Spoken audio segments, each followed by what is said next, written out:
Well, here we are up in the hills again, but man, I forgot it was a bank holiday. This road has been so crowded. I've passed about, I don't know, 15 vehicles so far. Must be some sort of event.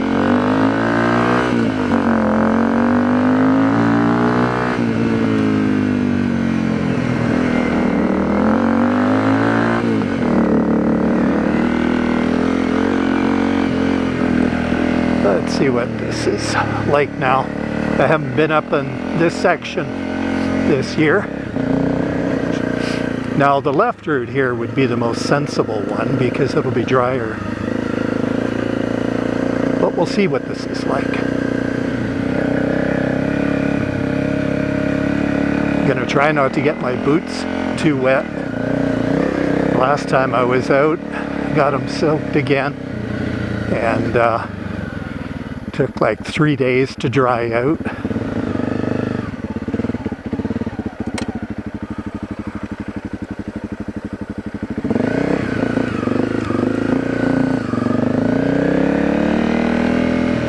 Like I say, I'm not gonna get my boots wet today. Not too wet. Ooh, deer. You see that?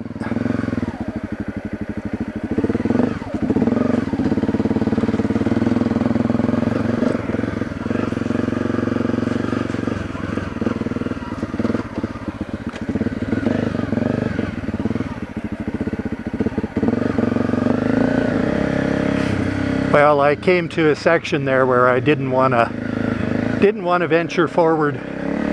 That puddle looked a little too hard to read. Well, impossible to read.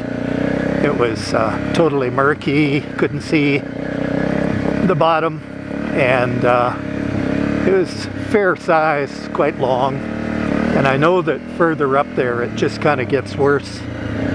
So I figured that was a sign that maybe I shouldn't go further, especially on my own. I could talk a little bit about the Shinko 700 tires while I'm at it here, because this kind of represents the type of riding I enjoy, you know. A rougher trail, nothing too extreme, but nothing too smooth either, so as to be boring. A little bit of mud. I try to avoid a lot of mud. I don't purposefully seek it out, but the little bit that I encounter, sometimes more than a little bit, the tires seem to handle it okay. They're not great in mud. They're not made for it, but they seem to do okay. I don't get stuck. I don't drop the bike. So I guess that's acceptable, right? But for everything else in this type of riding, you know, hard pack, rocky stuff, rough stuff, it's they are really good. They really grip, you know, on they got a lot of rubber on the ground, in other words. So I can have them at full street pressures, which is what I do today. And with these tires, I've found I can just leave them that way. I don't have to air it down for off-road, because they don't seem to slip off or deviate, you know, when you hit the edge of a rock. Because they grip well, they seem to just hang on to that without throwing you. So I noticed that big time, let's say coming from a Dunlop D606 in the rear. That one used to slip off quite a bit if you your back wheel hit the side of a rock, you know, and it would just slip right off, and you could feel your rear wheel bounce out sideways. But not so with these. And like I say, I can run full street pressure. So that's a bonus, because then eliminate pretty much the possibility of a pinch flat, you know, if you're hitting it kind of hard and you hit a rock dead on, a little bit too much force. So you got that cushion. Anyway, I find that they're really nice tires. I like them. I like them enough that I have another rear tire, Shinko 700, waiting to install. They're really excellent on pavement, you know, for a tire that you can also ride on dirt and off-road. They're really good on pavement.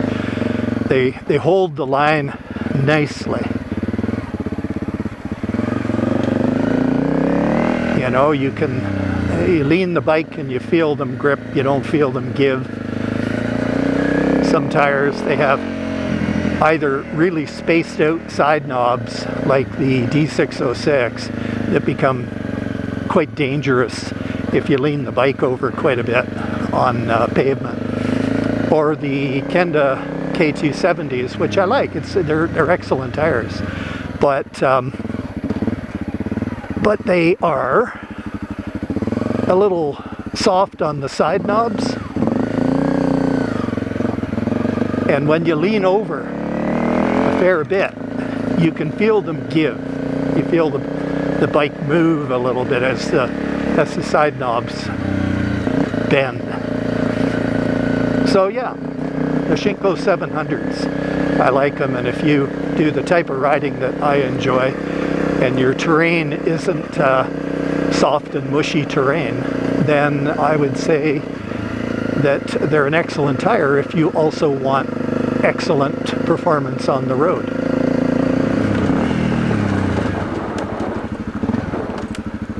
What are you doing? Fucking hell. Jesus.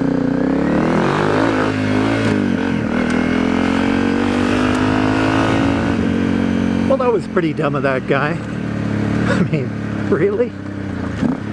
Oh well. We didn't hit him. That's good.